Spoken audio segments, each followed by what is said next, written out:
اگر اللہ نے آپ میں کوئی اچھی بات رکھی ہے، کسی نیکی کی توفیق دی ہے، تو اس کا بھی استحضار کرنا چاہیے۔ استحضار کا مطلب اس کے بارے میں ہمیں سوچنا چاہیے، اس کی ہم قدر کریں،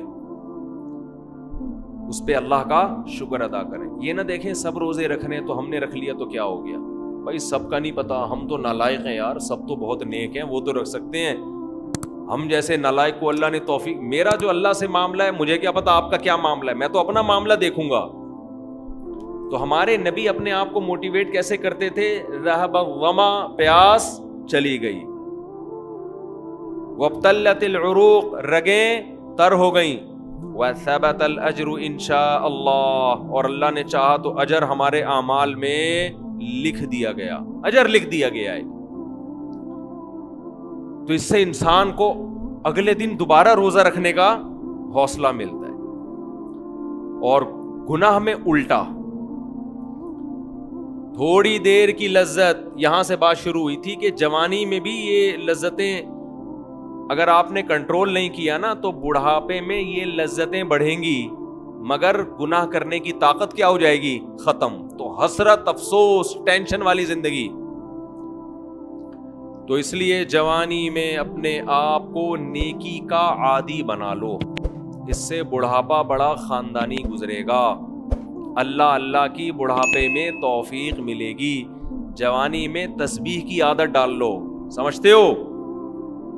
نہیں آ رہی سمجھ میں؟ جوانی میں کیا عادت ڈال لو؟ تسبیح کی۔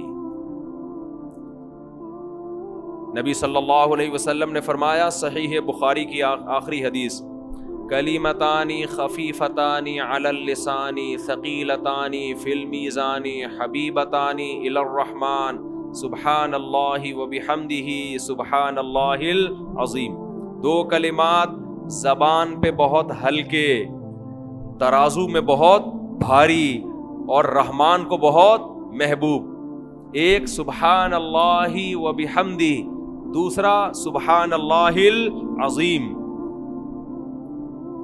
یہ آپ نے اگر جوانی میں اپنے آپ کو ذکر کا عادی بنا دیا، بڑھاپا بڑا اچھا گزرے گا۔ ہماری مسجد میں ایک بزرگ ہیں، پابندی سے تراویح پڑھتے ہیں۔ آج فجر میں پتہ چلا کہ روزانہ 20 پارے تلاوت کا معمول ہے۔ میرا خیال ہے 70 سال عمر تو ہوگی، 70 سال میں روزانہ کتنے پارے پڑھ رہے ہیں؟ 20۔ کیا یہ عادت انہوں نے بڑھاپے میں ڈالی ہے؟ بڑھاپے میں اتنی ہمت نہیں ہوتی، یہ عادت کب سے پڑی ہوئی ہوتی ہے؟ جوانی میں روز 20 نہیں پڑھتے ہوں گے، 2 پڑھتے ہوں گے، 3 پڑھتے ہوں گے، لیکن جیسے جیسے عمر بڑھ رہی ہے وہ تعداد کم ہونے کے بجائے، بولو، وہ شوق بڑھتا چلا جا رہا ہے۔ عین ممکن ہے کچھ دنوں کے بعد یا چند سالوں کے بعد صحت اجازت نہ دے، عین ممکن ہے، لیکن شوق تلاوت کا کم ہونے کے بجائے بڑھے گا، اور اللہ اجر کس پہ لکھے گا؟ شوق پہ۔ حدیث میں آتا ہے کسی کا کوئی معمول تھا، صحت خراب ہونے کی وجہ سے معمول چھوٹ گیا تو اللہ اس کے اعمال میں وہ نیکی لکھتے رہتے ہیں۔ جیسے کسی نے ہمیشہ رمضان میں روزے رکھے ہوں، بڑھاپا آ گیا، شوگر، بیماریوں کی وجہ سے روزہ نہیں رکھ پا رہا، تو اب یہ تھوڑی کہ اللہ اس کا اجر ضائع کریں گے، اللہ کہیں گے تو نے ہمیشہ رکھے ہیں، اب مجبور ہے تو میں تیرے اعمال میں روزے لکھتا چلا جاؤں گا۔ تو آج آپ نے اپنے آپ کو، میرے بھائی، اللہ کا تھوڑا تھوڑا اللہ کا ذکر کی عادت ڈالو۔ میں نہیں کہہ رہا آپ سے زیادہ نہیں ہوتا تو وحشت نہ پیدا، تھوڑا کر لو۔ آج تھوڑا کرو گے، کل اس تھوڑے میں ایسی لذت ہوگی کہ اللہ اس مقدار کو بڑھا دے گا۔ حدیث میں آتا ہے سبحان اللہ والحمد للہ ولا الہ الا اللہ واللہ اکبر، یہ کلمات احب الی اللہ مما طلعت الشمس، او کما قال صلی اللہ علیہ وسلم۔ سورج جن چیزوں پہ طلوع ہوتا ہے، ظاہر ہے سورج تو پوری دنیا پہ طلوع ہوتا ہے، ان تمام چیزوں میں اللہ کو سب سے زیادہ محبوب یہ کلمات ہیں۔ اور دیکھو اس میں اللہ کا کوئی فائدہ نہیں ہے، اللہ کی آپ حمد و ثنا کریں، اللہ کا کوئی فائدہ نہیں ہے۔ اللہ یہ چاہتے ہیں میرے بندے اپنی زبان سے میرا نام لیا کریں، اللہ کو اس بات کی خوشی ہوتی ہے۔ ہمارے حضرت ایک شعر پڑھا کرتے تھے، یہ جو اہل اللہ ہوتے ہیں نا، ان کو ذکر کی بڑی عادت پڑ جاتی ہے۔ بار بار اللہ کا نام لیتے لیتے نا، شروع میں تو انسان کو عادت نہیں ہوتی، جب نام لیتا ہے اور بار بار ذکر، تو پھر اس کا ٹائم اللہ کے ذکر کے بغیر پاس نہیں ہوتا، پھر اس کو ایک کمی محسوس ہوتی ہے. کسی کو چائے کی عادت پڑ جائے، چرس کی عادت پڑ جائے، سگریٹ کی عادت پڑ جائے، نہیں ملے تو تڑپتا ہے نا. تو جس کو ذکر کی عادت پڑتی ہے نا، اس کو جب ذکر کا ٹائم نہ ملے تو اس کا دل پریشان ہوتا ہے، اس کو اللہ کے نام میں ایک چسکا آنے لگتا ہے. لیکن یہ پہلے دن نہیں ہوگا، عادت ڈالنی پڑے گی.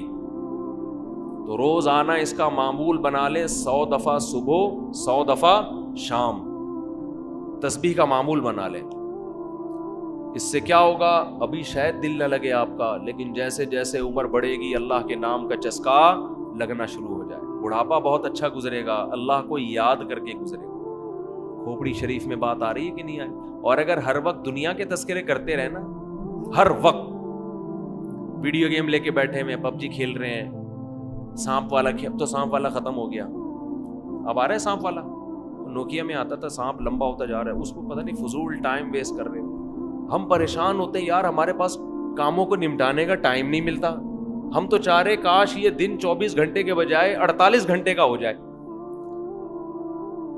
اور لوگ کیا کر رہے ہیں کہ وہ باقاعدہ ارادہ کر کے ضائع کر رہے ہیں ٹائم.